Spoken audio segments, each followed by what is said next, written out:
All right, good afternoon. It is the Friday Q&A.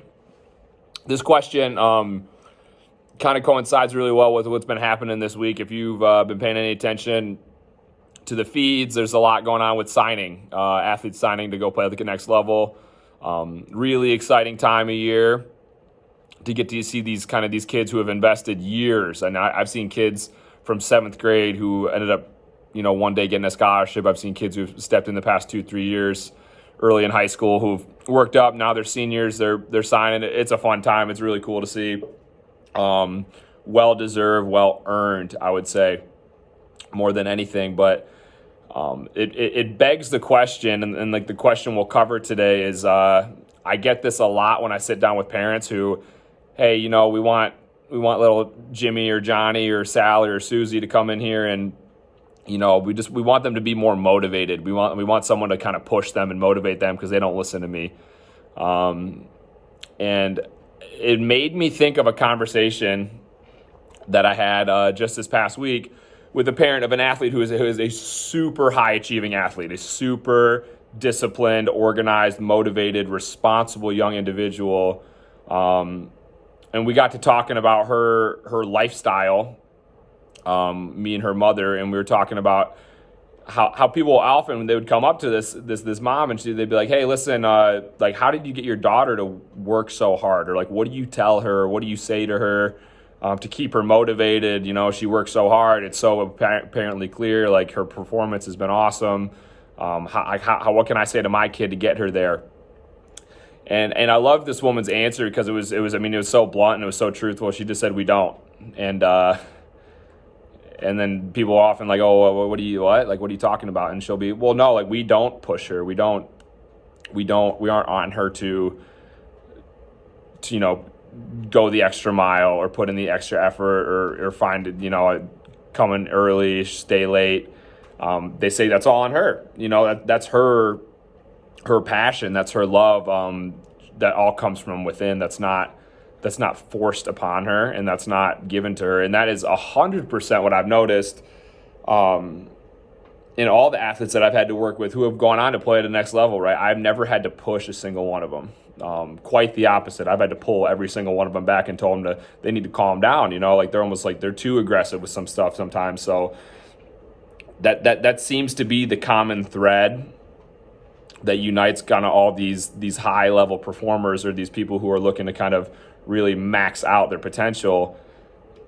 And this is no secret, right? But it needs to be brought to the attention more, because I think a lot of times parents think that they can invest all the time and the money and the resources in, but if the kid doesn't want to do it to begin with, I think it's all for nothing. I've seen great talents completely go to waste because of a lack of inner not even motivation, but a lack of inner drive or purpose. And so when it comes to, hey, Coach Thomas, how do you motivate kids in the gym? How do you get people to do that? I mean, the simple answer is I don't. But then I kind of follow that up with that. That's not to be confused with, discipline and upholding a standard, right? I'm not going to let somebody fall by the wayside because they don't want to work hard. But in the same token, you have to be realistic with the situation you're given. If there's an athlete who does not want to be there, who does not want to put in the effort, who does not want to complete all their reps or do stuff with specific intent, you can't teach that. That has to come from within each and every single athlete. And I was saying this to a group of our baseball guys the other day, where it's like this whole, like, you'll see kids talk about like a D1 mindset. Division I NCAA is like the ultimum in sports scholarship. And so it's like, well, like, what does that look like? Well, it's like, I think like you embody that, or you are ingrained with that mindset. This isn't like something you develop over time, where it's like, oh, the older I get, the closer I get to going to college. Like, I need to get ready. Like, I get my mind right. Like, I'm going to go D1.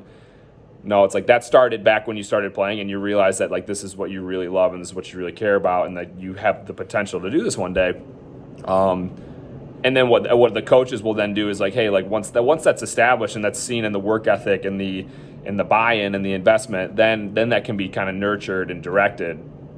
But if that doesn't come from the athlete first and foremost, I'm going to be honest, I don't think you can motivate people much past what they already know themselves to be capable of.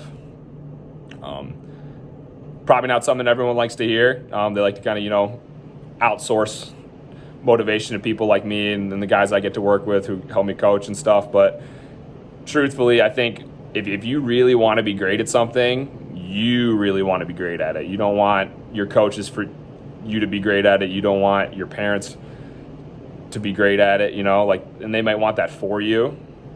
But ultimately, if you're an athlete and you're looking to perform at a high level and that's not something that's 100% put on yourself and the ownership is 100% on you, I don't think you're going to be very successful, I'm going to be honest.